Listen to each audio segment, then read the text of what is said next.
तो class 12th के सभी प्यारे छात्रों का स्वागत है उनके अपने चैनल सूर्य ऑनलाइन क्लासेस में। तो प्यारे बच्चों, आप सभी कैसे हैं? आशा करते हैं एकदम मस्त होंगे। तो जितने भी हमारे क्लास 12th के छात्र हैं वे सभी तैयार हो जाइए, क्योंकि हम आप सभी के लिए लेके आ चुके हैं 9 फरवरी 2026 ईस्वी को हिस्ट्री का एकदम ओरिजिनल पेपर। तो प्यारे बच्चों, जिनका भी एग्ज़ाम होने वाला है 9 फरवरी को हिस्ट्री का, वे सभी अपने मित्रों को शेयर कर कर जल्दी से भेज दीजिए, क्योंकि आपको एकदम यही सब सवाल देखने को मिलने वाला है। तो बता देना चाहते हैं कि इसमें आपका विषय कोड एकदम देखिएगा बच्चों, यही रहेगा 321। टोटल आपको 100 ऑब्जेक्टिव रहेगा प्लस में, जिसमें से आपको मात्र 50 ऑब्जेक्टिव ही मार के आने हैं। याद रखिएगा, 100 में 100 मारने से कोई फायदा होने वाला नहीं है। याद रखिएगा, 30 लघु उत्तरीय प्रश्न रहेगा, जिसमें से आपको मात्र 15 लघु उत्तरीय बनाना है, 15 आपको एक्स्ट्रा में दिया जाता है।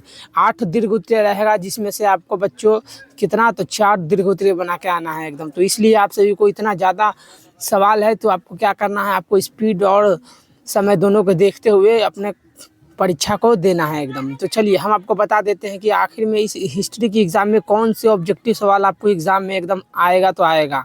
तो चलिए देखते हैं। तो देखिए बच्चों, 9 फरवरी 2026 को आपका पहला सवाल एकदम यही रहने वाला है कि मोहनजोदड़ो का उत्खनन किसने किया था। तो याद रखिएगा, राखाल दास बनर्जी क्या है, इसका राइट आंसर हो जाएगा। दूसरा नंबर सवाल देखिएगा, बोल रहा है हल से जुते खेत के साथ किस हड़प्पा स्थल से मिला है। तो याद रखिएगा, कालीबंगा एकदम करेक्ट आंसर हो जाएगा। तीसरा सवाल देखिएगा, बोल रहा है हड़प्पाई मुहर मुख्यतः किससे बनी होती है। तो हड़प्पाई मुहर बच्चों सेल खड़ी से बनी होती है। बिल्कुल यहाँ पर बी नंबर करेक्ट आंसर तीसरा का लगा देना है। चौथा नंबर सवाल कि हड़प्पा स्थल से किन जंगली जानवर की हड्डी मिली है। तो याद रखिएगा, हड़प्पा स्थल से कहाँ पर से बोला है, जानवर, जंगली जानवर की हड्डी मिली है। तो चौथा का याद रखिएगा बच्चों, लगा देना है। इनमें सभी से हिरन की, वराह की और घड़ियाल, ये तीनों की मिला है बच्चों हड़प्पा के स्थलों से।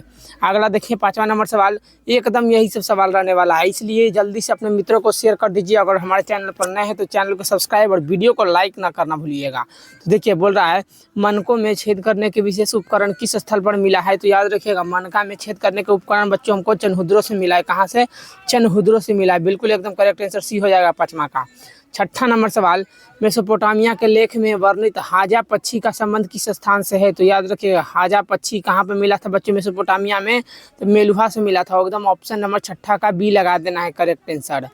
अगला 7वां नंबर सवाल, हड़प्पा किस नदी के किनारे स्थित है। तो याद रखिएगा, हड़प्पा हमारा कौन सा नदी के किनारे स्थित है बच्चों, तो रावी नदी के। बिल्कुल डी नंबर करेक्ट आंसर लगा देना है। यही सब सवाल एकदम रहने वाला है, कोई हार्ड सवाल नहीं आने वाला है बच्चों आपके एग्जाम में, याद रखिएगा।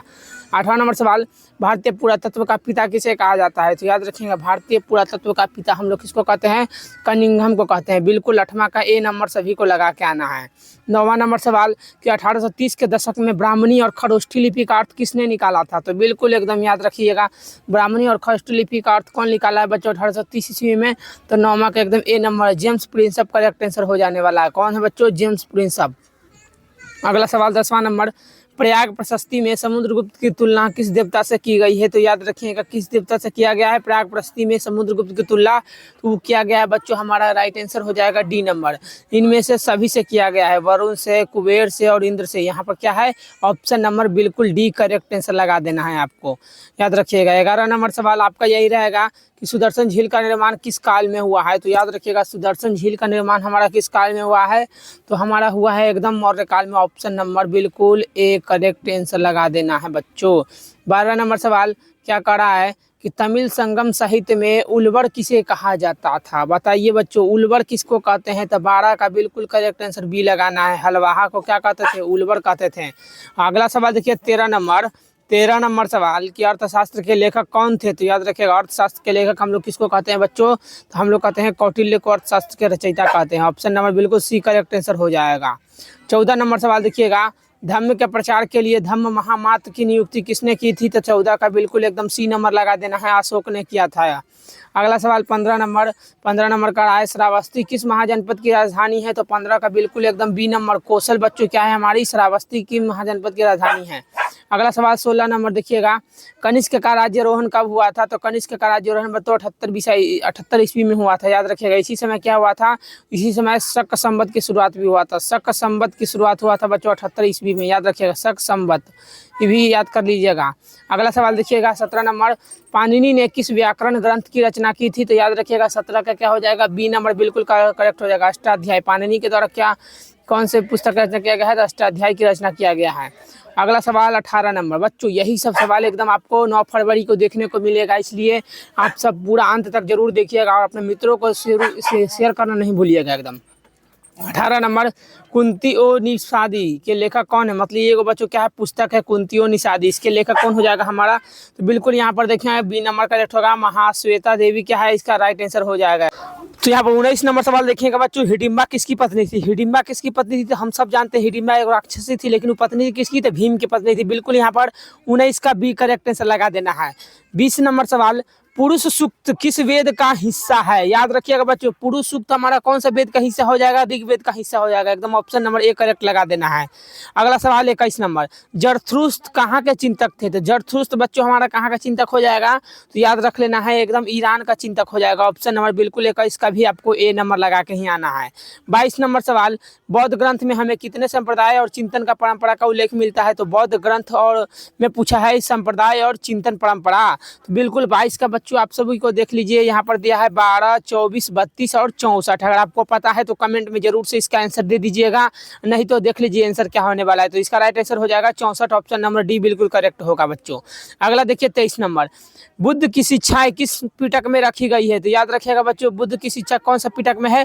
तो अभिधम्म पिटक में है बच्चों, शुद्ध विनय पिटक, शुद्ध पिटक। तो क्या हो जाएगा बुद्ध का बच्चों? इनमें ऑप्शन नंबर डी मार देना है। इन सभी में क्या है, बुद्ध के बारे में बताया गया है, तो ऑप्शन नंबर बिल्कुल डी करेक्ट आंसर लगा देना है यहाँ पर 23 नंबर का। याद रखिएगा 23 का कौन सा पिटक बच्चों? तो यहाँ पर गलती हो गया बच्चों, देखिएगा बिल्कुल यहाँ पर अभिधम्म पिटक नहीं होगा, बल्कि विनय पिटक ने पूछा है बुद्ध की शिक्षा, तो केवल शिक्षा के बारे में पूछ रहा है ना, तो सूत पिटक लगा देंगे एकदम, सी नंबर करेक्ट आंसर हो जाएगा। याद रखिएगा बच्चों, गलती नहीं कराएंगे, एक भी सवाल गलती नहीं होगा, याद रख लेना है। 24 नंबर सवाल, अजीत केशवलीन किस धर्म या संप्रदाय से संबंधित है? तो याद रखिएगा 24 का बी नंबर एकदम लोकायत संप्रदाय से संबंधित हो जाएगा एकदम। अगला सवाल देखिए 25 नंबर। 25 नंबर सवाल कि बुद्ध की मृत्यु कहाँ हुआ है? तो बुद्ध की मृत्यु कहाँ हुआ है? तो 25 का बिल्कुल लगा देना है सभी को, डी नंबर एकदम, कुशीनगर में हुआ है बुद्ध की मूर्ति, मतलब मृत्यु बोला था इसलिए। तो बच्चों एक बार बताइएगा जल्दी से, आपने 25 में कितना सही किया है? जल्दी से एक बार कमेंट में आंसर जरूर बताइएगा। और जिनको भी इसका पूरा पीडीएफ चाहिए उन सभी के लिए हम डिस्क्रिप्शन में लिंक दे दिए हैं ग्रुप में, वहाँ पर ज्वाइन हो जाइएगा, वहीं पे इसका पीडीएफ डाला हुआ है, आप सब आराम से जाकर ज्वाइन करके पूरा एकदम 100 में 100 ऑब्जेक्टिव देख सकते हैं, सब्जेक्टिव देख सकते हैं एकदम। 26 नंबर सवाल, बुद्ध के बचपन का नाम क्या था? तो बुद्ध के बचपन का नाम क्या था बच्चों? तो क्या है, राहुल है, जमाली है, वर्धमान है, सिद्धार्थ है। 26 का क्या लगा देना है एकदम, ए नंबर। सिद्धार्थ क्या है बच्चों? बुद्ध के बचपन का नाम, बिल्कुल ए नंबर करेक्ट हो जाएगा। अगला 27 नंबर, किसके कहने पर बुद्ध ने संघ में महिलाओं को प्रवेश करने का अनुमति दे दिया था? तो याद रखिएगा बुद्ध का सबसे प्रिय शिष्य कौन था? आनंद, और इसी के कहने पर इसने क्या किया था? महिलाओं को उसमें आने की अनुमति दे दिया था बौद्ध धर्म में। अगला सवाल 28 नंबर। 28 नंबर सवाल करा, कलकत्ता में इंडियन म्यूजियम की स्थापना कब किया गया था? तो याद रखिएगा कलकत्ता में इंडियन म्यूजियम की स्थापना हुआ है 1814 ईस्वी में। कब हुआ है? 1814 ईस्वी में। 29 नंबर सवाल, क्या बोल रहा है, अशोक के आदेश के किस संप्रदाय के संतों के लिए बराबर गुफाएं हैं? तो याद रखिएगा 29 का क्या हो जाएगा करेक्ट आंसर, बी हो जाएगा, आजीवक संप्रदाय के लिए हो जाएगा बच्चों। और आज के बच्चों यहाँ पर देख सकते हैं हम अभी 30 ऑब्जेक्टिव कराने वाले हैं, लेकिन आपको कितना मार्क आना है? 50 ऑब्जेक्टिव मार्क आना है 100 में से। तो जिनको भी इसका पूरा पीडीएफ चाहिए हुए सब जल्दी से टेलीग्राम ग्रुप में ज्वाइन हो जाइए, वहाँ पे इसका पूरा एकदम 1 से लेकर 100 तक ऑब्जेक्टिव दिया है, सब्जेक्टिव दिया हुआ है, आप सब एकदम देख के एकदम अच्छा से बना के आ सकते हैं। तो किताबुल हिंद के कितना अध्याय हैं तो याद रखिएगा एकदम। तो देखिएगा बच्चों यहाँ पर लास्ट क्या है, 30 नंबर सवाल कि किताबुल हिंद में कितने अध्याय हैं? तो याद रख लीजिएगा हमारा क्या हो जाएगा एकदम, किताबुल हिंद में कितने अध्याय हैं? तो 12 अध्याय। यहाँ पर ऑप्शन नंबर बिल्कुल ए लगा देना है। तो आप सभी को अगर 100 में 100 ऑब्जेक्टिव चाहिए तो जल्दी से हमारे टेलीग्राम या फिर व्हाट्सएप ग्रुप में ज्वाइन हो जाइए, जिसका लिंक डिस्क्रिप्शन में दिया है। वहाँ पर हमने इसका 100 ऑब्जेक्टिव कर लिया है। आप सभी को बता देना चाहते हैं इसका पूरा 100 का ऑब्जेक्टिव के आंसर के साथ आपको डला हुआ है पीडीएफ, जाकर वहाँ से ज्वाइन कर सकते हैं। तो चलिए इसी तरह हमारे चैनल पर सभी विषयों का ऑब्जेक्टिव और सब्जेक्टिव का पेपर डाला हुआ है, वहाँ से जाकर देख सकते हैं आपको जो भी विषय का आप एग्ज़ाम देने वाले हैं। धन्यवाद, जय हिंद।